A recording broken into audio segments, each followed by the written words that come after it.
Okay, Dreamer, please. Hi guys, welcome back to my channel. Today we're going to talk more in depth about the pet system. This current update introduces 4 new legendary pets, a pet wishlist banner at last, and also expands the possible potentials of your pets, which we will discuss in detail later. By now I'm sure you guys already know pets are an essential part of any team, and they help boost our team with essential stats, be it physical attack or magic attack, or even help you reach 100% crit rate or 100% block rate. You can basically treat pet cheers as a field effect for your team, and they do stack with hero passives. We are getting more and more content that requires multiple teams, and consequently multiple pets are needed as well. So the importance of having pets built up is increasing in the game. So just to recap the basics again, where do we get pets? First off, from summons. This time we now have a new pet ticket called Pet Wishlist tickets, and for free to plays they can be obtained from the general shop, arena shop, and the total war shop. They can also be obtained from a new pet wishlist summon relay, and I believe more will be given in events in future as well. So there's also a coupon now that gives you 100 wishlist vouchers, which guarantees you a legendary pet. Normal pet summon tickets can also be bought from the relay, premium shop packs, and also be bought in from the general shop. Adventure milestones also give pet summon tickets, especially Adventure Nightmare. So let us do some pet summons to see what we get before we proceed with the video. So we'll clear the normal tickets first. Hopefully we do get something from there. I was kind of saving up for these, upon knowing that there were going to be new pets, I was saving up for the tickets, and they did give some free tickets as well. So hopefully we get something from here. You know, I'm really close to the pity, I think, after that, so I may just, farm more rubies and try to hit the pity and see what we get. But maybe not for now. For now, we'll do the wishlist summon. This is my wishlist. Let's hope for good things. Hopefully we get the pets before hitting the pity. Oh my god, yes! First Windy! I really want Windy. I think she'll make a huge impact on the team. On my account. Oh, another one! Oh my god! Yes! You is good. Wishlist banner is great. Oh no! Oh my god, no way! No way! 5-star Windy already. Now we need 2 more Windies. Can we get 2 more Windies? Oh! Oh, Yonji! That's good. So I have a 5-star Yonji now. So actually really good. So anyway, apart from the summons, you can also get pets from hatching pet eggs, and these can be gotten from many areas of the game, although it is more worth getting from some areas as compared to others. We can get eggs from various places such as Premium Shop, Battle Passes, Pet Relay, from the Event Shop as well, and we also can get them from the Exchange Shop. The ones that we get from the Gold Shop should usually be used as fodders. There's also the Topaz Shop, the Guild Shop. The Guild Shop one is especially important because you can get gold eggs, and gold eggs are very important, so always buy gold eggs when you're here. Then we have the Guild War Shop, where you can also buy pet eggs, but more importantly you are able to get star crystals and star fragments, so these should be your priority. And then from the General Shop you also get 80 rubies per gold egg, event milestones, story mode milestones, and daily guild missions. More importantly, you also get a legendary egg when your account hits level 60. Thereafter, with the eggs, you will start to hatch them, and non-legendary eggs always come with a hatching cooldown. I believe gold eggs take a few hours, but because someone bought the monthly subscription, so egg hatching becomes instant. And alternatively, if you have gold to spare, well, funny how that sounds, you can also use gold to speed up the hatching process. So after hatching a bunch of pets, there are a few things you want to do with them. The main priority is to use lower grade pets to enhance higher grade pets. Enhancing helps increase the flat stats provided by the pets, so it's always good to enhance pets. And usually I use 1 to 2 star pets to enhance 4 stars, and use 3 star pets to enhance 5 stars and 6 stars. Pet enhancement can use up a lot of gold, so you really have to keep that in mind before pressing OK. You will also need to enhance your pet in order to rank them up. And to rank up a pet, you need an identical copy at +5. So if you have two 4-star pets, then you can get a 5-star pet. And naturally, to get a 6-star pet, you are going to need two 5-star pets, which means technically for every pet, you will only need 4 copies of a pet to get them to 6-star. And of course, once they are 6-star, you need to make them +5 to obtain the maximum stat boost. So at this point, I think it's important to mention that if you have a 6-star pet, rare pet, this 6-star rare pet will always be outperforming your 4-star legendary pet. Once it gets to 5-star legendary pet, then perhaps the stats will be better and you can use the 5-star legendary pet. But let us look at my Sherry and Irene.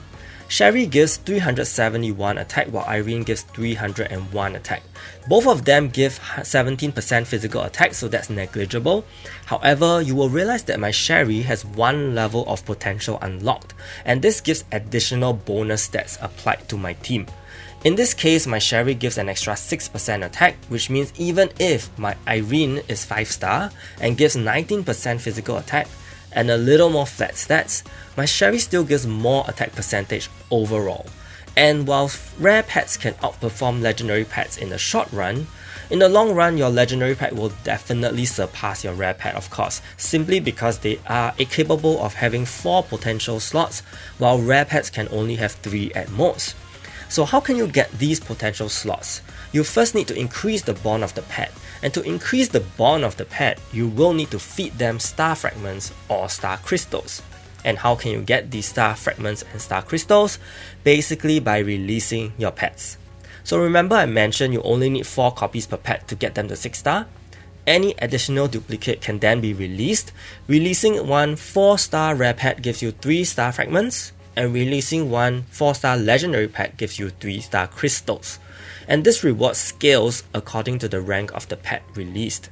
You can also buy these materials from the Guild Wars shop as mentioned earlier. Some of you may be worried that if you still need pet copies in future, well, to be honest, it is difficult to say, but if everything remains the same as 7 Knights 1, pets will also get awakenings and they use a completely different currency for awakening, so you won't need duplicates for that. So once you have the star fragments and star crystals, you can increase the bond of the pet, and I strongly recommend increasing the bond by using only star fragments because it is easier to obtain and cheaper to obtain compared to the star crystal. Also because star crystals are needed to open potential slots for legendary pets. So you definitely should be keeping every star crystal you get for a legendary pet that you use frequently. Again, I emphasize, do not use star crystals except for legendary pet potentials. So for demonstration purposes, I'm going to unlock the second potential on my Note by raising its bond to level 2. This gives me more attack while using Note, which I use very frequently. But honestly, is it too much of a waste to continue working on rare pets beyond bond level 1? Well, I think so, but it really depends on how much you actually spend in terms of rubies or money to get pets. It will definitely be faster now because we have the wishlist summon for pets as compared to before. When I was playing KR before, I couldn't even get a 6-star legendary pet even after 4 months of being free to play. So it should definitely be easier now. So once the slot is unlocked, you can basically roll for the attack stat or whichever stat best suited for the pet. So if you are rolling on Rule, for example, then of course defense makes more sense. But usually for DPS pets such as Irene, Yonji, Note, usually go for the attack because you really want to max out that potential that your damage dealer can do. You can only get basic stats from the pet potentials, which is attack, defense, and HP. So you can imagine how whales are getting 40% extra attack from their pets. And that's really how they are scoring so well in Castle Rush, Ebon Expedition, and of course PvP. So I believe that covers all the ways to push your pet's capabilities to the maximum. Now I want to talk about fusion. I'll just straight up say fusion is not worth it until much later after your essential pets are done. Even if you use 3-star pets, although you have a chance to get 4-star legendary pets, that chance is very slim and almost not worth it. And you are better off using 3 stars to actually power up your other pets and getting them to 6-star. The only time I actually fused in my Korea account was when they said that my pet inventory was too full, so I had to fuse a few pets away to make space. Okay, finally we will talk about the pets themselves. The The two most important pets to have are Irene and Yonji.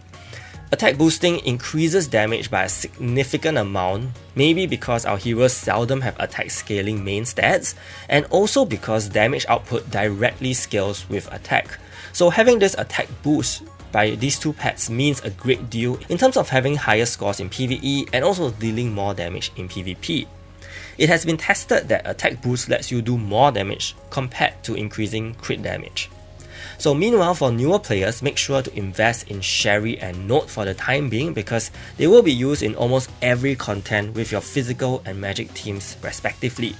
And although every one of us has a Croa at the start, the attack boost is much less than Sherry and Note, so Croa will be outclassed very quickly. This update introduced Windy and Yu, who I think will also become two of the best pets in the game. Windy is straight up a PvE pet, and this Hourglass is definitely going to increase your damage output, likely more than Irene and Yonji. Reason is because it introduces a new stat called Boss Vulnerability. And usually when a new stat is introduced into damage calculations, it naturally provides more weight to the damage as compared to just increasing an existing stat. Some of you may feel that you may not need this pet because you can handle all the PvE content in the game already, but this pet is clearly meant to boost your damage for harder PvE content like Tower of Trials, and Advent Expedition and Castle Rush so that you can do more damage within the limited number of runs. Simply clearing content doesn't mean anything in the long run, but getting better scores and more rewards will be the main end game goal. And you having that extra defense down can come in really handy, I believe, for both PvE and PvP. The healing reduction will definitely work great in Tower of Trials and Infinite Tower where you have all those healers just healing everyone back to full as if you are a joke, right? So passively cucking this will be a great deal.